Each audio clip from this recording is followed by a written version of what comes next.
এত শখ করে কাঁঠাল কিনলাম, রান্না করে খাবো, কিন্তু সেটা আর করা হলো না। মনটাই খারাপ হয়ে গেল। আমার শিক্ষা হয়ে গিয়েছে, আমি আর কখনো এই ভুলটা করব না। সকালবেলা উঠে রান্নাটা করে ফেললে সারাদিনে আর কোনো ঝামেলা থাকে না, শান্তিমতো সব কাজ করা যায়। তো তোমরা যারা আমাকে খুব বেশি ভালোবাসো, আমার ভিডিও দেখা মিস করতে চাও না, আমার কথা শুনতে তোমাদের কাছে অনেক ভালো লাগে, তারা ওই চ্যানেলটা ঘুরে আসতে পারো। ডেসক্রিপশন বক্সে লিঙ্ক দেওয়া আছে, তোমরা সেই লিঙ্কে গিয়ে দেখে আসতে পারো। এক দিক দিয়ে করলে আর দিক দিয়ে হয় না, মানে একটা কিছু পাইতে গেলে অন্য দিক দিয়ে স্যাক্রিফাইস করতে হয়। মেয়েরা যদি ফিনান্সিয়ালি স্বাবলম্বী না হয়, তাহলে তাদের যে কতটা কষ্ট হয় সেটা আসলে সে মেয়ে ছাড়া আর কেউই বুঝতে পারে না।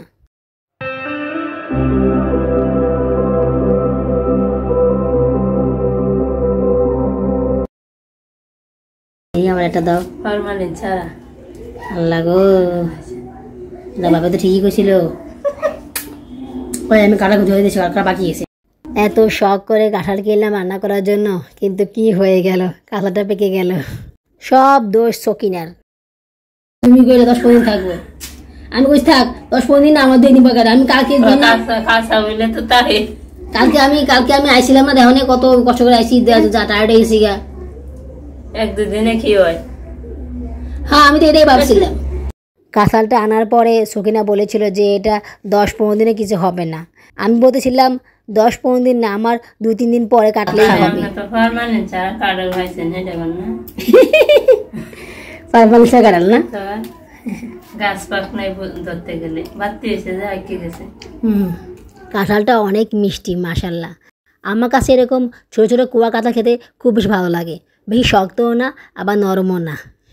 এই সিজনে প্রথম কাঁঠাল খেলাম। বাবুর আব্বু আমাকে আগেই বলেছিল যে তোমার কাঁঠালটা পেকে গিয়েছে, এটা খুলে খেয়ে নাও। আমি বলতেছিলাম তুমি বেশি বুঝো, কাঁঠাল পাকেনি, কিন্তু কাঁঠালটা আসলেই পেকে গিয়েছিল। সকিনা যখন আসছিল তখন আমি ওদেরকে ভাত খাইয়ে নিজে ভাত খাচ্ছিলাম, ওই সময় কাঁঠালটা খুলতেছিল। তো আমি কিছু কাঁঠাল খেয়ে নিয়েছিলাম, বাকিগুলো পরে খেয়েছি। সায়রা তো খাওয়ার জন্য পাগল হয়ে গিয়েছে।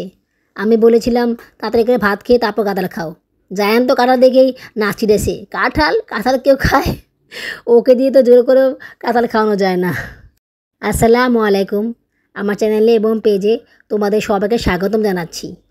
তোমরা সবাই কেমন আছো? আশা করি আল্লাহর রহমতে ভালোই আছো। আমিও ভালো আছি আলহামদুলিল্লাহ। দেশে এবং বিদেশ থেকে যারা আমার ভিডিওটি দেখতেছো তাদের সবাইকে জানাই আমার পক্ষ থেকে আন্তরিক অভিনন্দন ও ভালোবাসা। নতুন আরও একটি ব্লগ নিয়ে আবার তোমাদের সামনে হাজির হলাম। এখন প্রায় 8টা বাজে। সকিনা আসার পর ভেবেছিলাম ওকে দিয়ে কাঁঠালটা কাটিয়ে রান্না করে নিব, কিন্তু সেটা আর হলো না, কাঁঠাল তো পেকে গেল।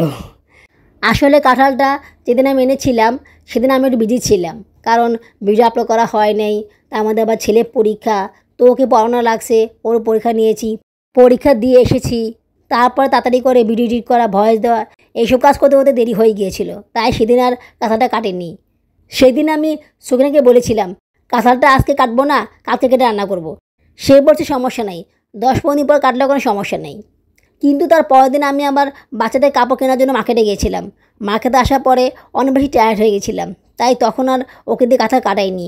কারণ কাঁঠালটা কাটলেই তো হবে না, এটাকে সিদ্ধ করতে হবে, রান্না করতে হবে, রান্না করার মতো এনার্জি আমার ছিল না। এই কারণে সেদিন ওকে দিয়ে কাঁঠাল কাটাইনি, শুধুমাত্র চিংড়ি মাছগুলো বেছে দিয়েছে সে। 2 দিন পরে কাঁঠালটা আজকে খুললাম, আর খুলে দেখে এই অবস্থা। আমার শিক্ষা হয়ে গিয়েছে, আমি আর কখনো এই ভুলটা করব না। যখন যেটা খাবার জন্য আনবো তখন সেটা খেয়ে ফেলবো, সেটাকে জমিয়ে রাখবো না। আমাকে এরকম প্রায় সময় হয়, যে কোনো খাবার বা যে কোনো কিছু আনার পর যদি সঙ্গে সঙ্গে না খাই বা জমিয়ে রাখি, সেই খাবারটা পরে আর খাওয়া হয় না, হয় নষ্ট হয়ে যায় কিংবা পরে আর খাওয়া হয় না।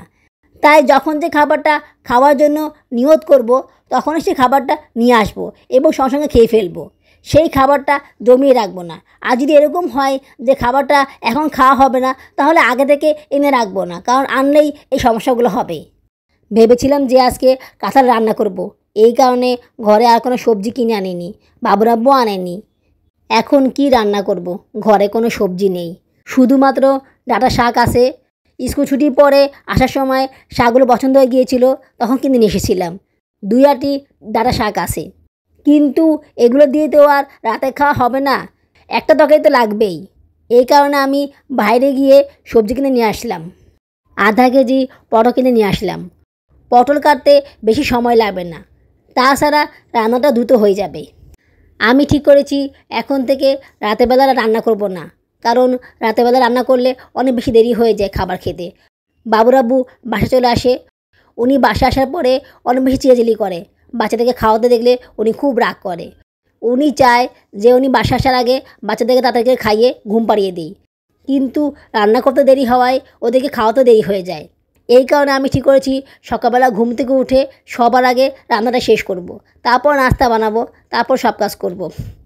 তোমাদেরকে তো আমি বলেছিলাম সকালবেলা রান্না না করলে আমার সারাদিনও রান্না করা হয় না। রান্না করতে করতে হয় বিকাল হয়ে যায় কিংবা রাত হয়ে যায়, এর মাঝখানে আমি রান্না করতেই পারি না। বাচ্চাদের ঝামেলার কারণে আমি সময় মতো রান্নাটা করতে পারি না। তাই আমি ঠিক করেছি এখন থেকে সকালবেলা রান্না করব, সবার আগে রান্না করব। কারণ নাস্তা খাওয়ার পরে না আমি আর রান্না করতে পারি না, তখন আমার অনেক বেশি আলসামি লাগে, অনেক বেশি বিরক্ত লাগে রান্না করতে। তাছাড়া চুদনাও প্রচুর কান্নাকাটি করে, ওকে খাওয়াতে হয়, ওকে খাওয়াতে গেলে অনেক সময় লাগে, সাওয়াদাকেও খাওয়াতে হয়। বড় বাচ্চাগুলোও ঠিকভাবে খায় না, ওদের খাওয়ার দিকেও খেয়াল রাখতে হয়। এইদিকে আবার জায়াকে নিয়ে স্কুলে যাওয়া লাগে, সেক্ষেত্রেও সময় চলে যায়। তাই ঠিক করেছি সকালবেলা ঘুম থেকে উঠেই আগেই রান্নাটা সেরে নিব। সখিনাকে দিয়ে সবজিগুলো কাটিয়ে বাক্স করে ভরে ফ্রিজে রেখে দিব। সকালবেলা উঠে তাড়াতাড়ি করে রান্না করে ফেলবো, তাহলে আর কোনো সমস্যা হবে না। সকালবেলা উঠে রান্নাটা করে ফেললে সারাদিনে আর কোনো ঝামেলা থাকে না, শান্তি মতো সব কাজ করা যায়, বাচ্চাকে খাওয়ানো যায়, চ্যানেলের কাজও করা যায়, আর প্রতিদিন ভিডিও আপলোড করা যায়, নাহলে কোনো কিছুই হয় না। এখন কিন্তু সকালবেলা উঠেই আমি রান্নাটা শুরু করে দিয়েছি। কালকে রাতেরবেলা ডিমবাজি করে খেয়েছিলাম, তখন আর রান্নাবান্নার কাজ করিনি। রাতেরবেলা রান্না করতে অনেক কষ্ট হয়, প্রচুর গরম লাগে। তাছাড়া চুদানে এত বেশি জ্বালায়, ও এত কান্নাকাটি করে, ওর জন্য কিছুই করতে পারি না। সকালবেলা ও ঘুমিয়ে থাকে, ওই সময় আমি শান্তিমতো কাজ করতে পারি। যদিও সে বেশিক্ষণ ঘুমায় না, ঘুম থেকে উঠে যায়, তারপরও যতটুকু পারি কাজগুলো তো করা যায়। আমার প্রিয় লক্ষ্মী আপুরা, এতক্ষণ পর্যন্ত তোমরা যারা আমার ভিডিওটি দেখেছো কিন্তু এখন পর্যন্ত একটা লাইক করোনি, তারা প্লিজ একটা লাইক করে দিও। লাইক করে দিলে কাজ করার উৎসাহ অনেকগুণ বেড়ে যায়। আর যদি খুব বেশি ভালো লেগে থাকে তাহলে আমার এই ছোটো চ্যানেলটিকে সাবস্ক্রাইব করে আমাকে আপন করে নিও। ভিডিওটি সম্পূর্ণ দেখার পরে একটা কমেন্টস করে দিও। তোমাদের একটা কমেন্টস আমাকে কাজ করার জন্য অনেক বেশি অনুপ্রাণিত করে। গত ব্লগে তোমাদেরকে আমি বলেছিলাম যে আমি আমার বাচ্চাদের চ্যানেলে শর্টস ভিডিও আপলোড করা শুরু করেছি। তো প্রতিদিনই শর্টস ভিডিও আপলোড করি, মাঝে মধ্যে দু একদিন গ্যাপ গিয়েছিল, ভালোই ভিউজ পাচ্ছি। তো তোমরা যারা আমাকে খুব বেশি ভালোবাসো, আমার ভিডিও দেখা মিস করতে চাও না, আমার কথা শুনতে তোমাদের কাছে অনেক ভালো লাগে, তারাও চ্যানেলটা ঘুরে আসতে পারো। ওখানে আমি মিনি ব্লগ শেয়ার করি, টুকটাক অনেক কিছুই শেয়ার করি শর্টস হিসেবে। তোমরা চাইলে সেই চ্যানেলটা ঘুরে আসতে পারো, আশা করি তোমাদের কাছে ভালো লাগবে। ডেসক্রিপশন বক্সে লিঙ্ক দেওয়া আছে, তোমরা সেই লিঙ্কে গিয়ে দেখে আসতে পারো। জায়ান, সায়রা অ্যান্ড সাউদা ব্লগস চ্যানেলের নাম। প্রতিদিন আসলে এমন অনেক কিছুই ঘটে যেগুলো ব্লগে দেওয়া হয় না, আবার অনেক সময় মনেও থাকে না, তো সেগুলো আমি শর্টস আকারে ও চ্যানেলে ছাড়ি। আমার এই চ্যানেলে আমি কোনো শর্টস ভিডিও আপলোড করি না, কারণ আমি যদি শর্টস ভিডিও আপলোড করি চ্যানেলে তাহলে আমার লং ভিডিওর ইমপ্রেশন কমে যাবে, লং ভিডিওর ভিউজ কমে যাবে। এই কারণে আমি ওই চ্যানেলে শুধুমাত্র শর্টস ভিডিও আপলোড করি। আমি প্রতিদিন যেসব কাজকর্ম করি, যা যা করি সেগুলো শর্টস হিসেবে ওই চ্যানেলে দিই। তোমরা যারা আমাকে খুব বেশি মিস করো প্রতিদিন, তারা ওই চ্যানেলে গেলেই আমার শর্টস ভিডিওগুলো দেখতে পারবে।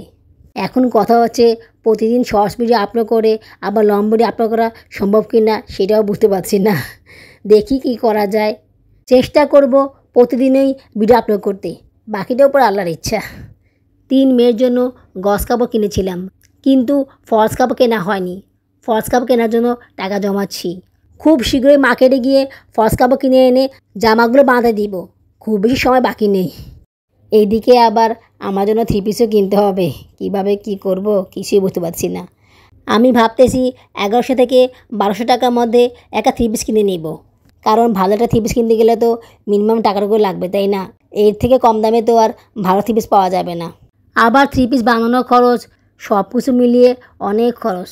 আমি তো সেভাবে করে ওনার কাছ থেকে টাকা পাই না, উনি তো আমাকে যা শুধু স্কুলে যা আসা খরচ দেয়, ওই টাকা জমিয়েই আমি কোনো রকমে বাচ্চাদের কাপড়গুলো কিনেছি।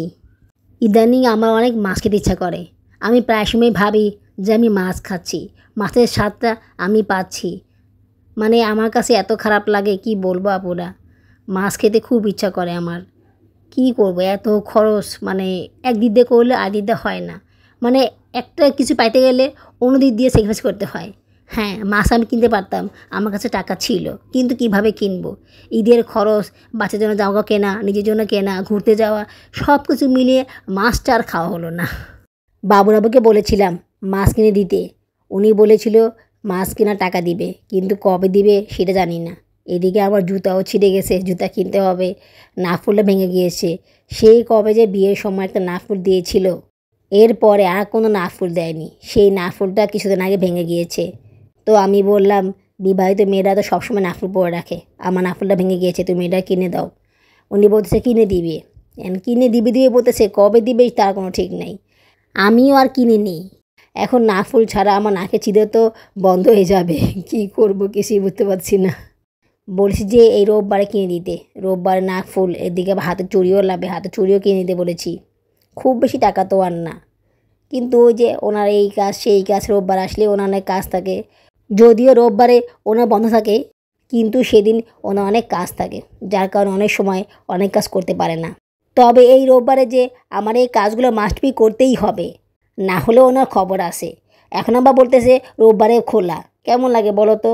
আমার না ইচ্ছা করে না ওনার কাছে কিছু চাইতে। ওনার কাছে কিছু চাইলেই না উনি শুধু ঘোরায়, দেয় ঠিকই কিন্তু অনেক পরে দেয়, আবার অনেক সময় দেয়ও না। এরকম আমার কাছে একদমই ভালো লাগে না। আমার যদি ইনকাম থাকতো তাহলে আমি তার কাছ থেকে একটা সুতার বস্ত্রও চাইতাম না, সুতার বস্ত্রও না, মানে আমার ইচ্ছাই করে না তার কাছে কিছু চাইতে। মেয়েরা যদি ফিনান্সিয়ালি স্বাবলম্বী না হয় তাহলে তাদের যে কতটা কষ্ট হয় সেটা আসলে সে মেয়ে ছাড়া আর কেউই বুঝতে পারে না। যতই ওদের ভালো ঘরে বিয়ে হোক না কেন, ওদেরকে ফিনান্সিয়ালি স্বাবলম্বী হতে হয়, না হলে যে ওদের কত কষ্ট হয় সেটা আসলে বোঝানো যাবে না। এই চ্যানেল থেকে 1 টাকাও ইনকাম করতে পারতেছি না। যদি প্রতি মাসে এখান থেকে কিছু টাকা ইনকাম করতাম তাহলেও হয়তো বা আমার সমস্যাগুলো আমি সলভ করতে পারতাম, তার কাছে আমার আর হাত পাততে হতো না। কিন্তু কবে আল্লাহ পাক আমার সেই ইচ্ছা পূরণ করবে তা আমি জানি না, আদৌ পূরণ করবে কি না তাও জানি না। মাঝে মধ্যে না খুব হতাশ হয়ে যাই, কাজ করতে ইচ্ছা করে না। এই দেখো না কত গ্যাপ দেই, খুব বিরক্ত লাগে। আবার কাজ না করলেও ভালো লাগে না, মানে কেমন জানি লাগে, কাজ না করলে খালি খালি লাগে, মনে হয় আমি কি জানি কি করি নেই। তো কন্টিনিউ কাজ করতে হবে, ভিডিও আপলোড করতে হবে, আমি সেটাই করি না। সেটা যদি করতে পারি তাহলে হয়তো বা আমি সামনে কিছু টাকা পয়সার মুখ দেখতে পারবো। আপুরা তোমরা সবাই আমার জন্য দোয়া করো, আমি যাতে নিজে কিছু টাকা পয়সা ইনকাম করতে পারি, আমার বাচ্চাদের জন্য কিছু কিনতে পারি, অন্তত নিজের হাত খরচের টাকাটা ম্যানেজ করতে পারি। এইভাবে করে চলাফেরা করতে আমার একটুও ভালো লাগে না, আমার অনেক কষ্ট হয়, আমার কোনো কিছু ভালো লাগে না। চ্যানেলে কাজ করি দেখে আমি একটু ভালোবাসি, না হলে যে আমার অবস্থা কী যে হতো আল্লাহই জানে। আজকে সকালে নাস্তা হিসেবে পাউরুটি টোস্ট করতেছি। বহুদিন ধরে পাউরুটি টোস্ট খাওয়া হয় না, জায়ানও খাওয়ার জন্য বায়না করে, আর আমার কাছেও খেতে অনেক ভালো লাগে। সায়েরা খেতে চায় না সহজে, সাওদাও খায় না, এই কারণে এটা খুব বেশি করা হয় না। তবে ডিম পোস্ট করে দিলে তখন আবার পাউরুটি দিয়ে খায়। এত শখ করে কাঁঠাল কিনলাম রান্না করে খাবো, কিন্তু সেটা আর করা হলো না, মনটাই খারাপ হয়ে গেল। আবার আমাকে কাঁঠাল কিনতে হবে। এখন কি কাঁঠাল পাওয়া যাবে? এখন তো সব কাঁঠাল পেকে গিয়েছে, কাঁচা কাঁঠাল কোথায় পাবো বলো তো? মানে কী যে রাগ উঠেছে আমার, আমি যে কেন সেদিন রান্না করলাম না, কেন যেটাকে বাসায় রেখে দিলাম। কষ্ট করে হলেও আবার কিনে নিতে হবে, না হলে যে আমার এই ইচ্ছাটা অপূর্ণ রয়ে যাবে, মনের ভিতরে আফসোস রয়ে যাবে। আর মনের ভিতরে কোনো আফসোস রাখা ঠিক নয়, তাই কাঁঠাল আমাকে কিনতেই হবে, সেটা যত কষ্টই হোক না কেন, এখন পেলেই হয়। আজ এইটুকুই, আগামী ব্লগে দেখা হবে। আল্লাহ হাফেজ।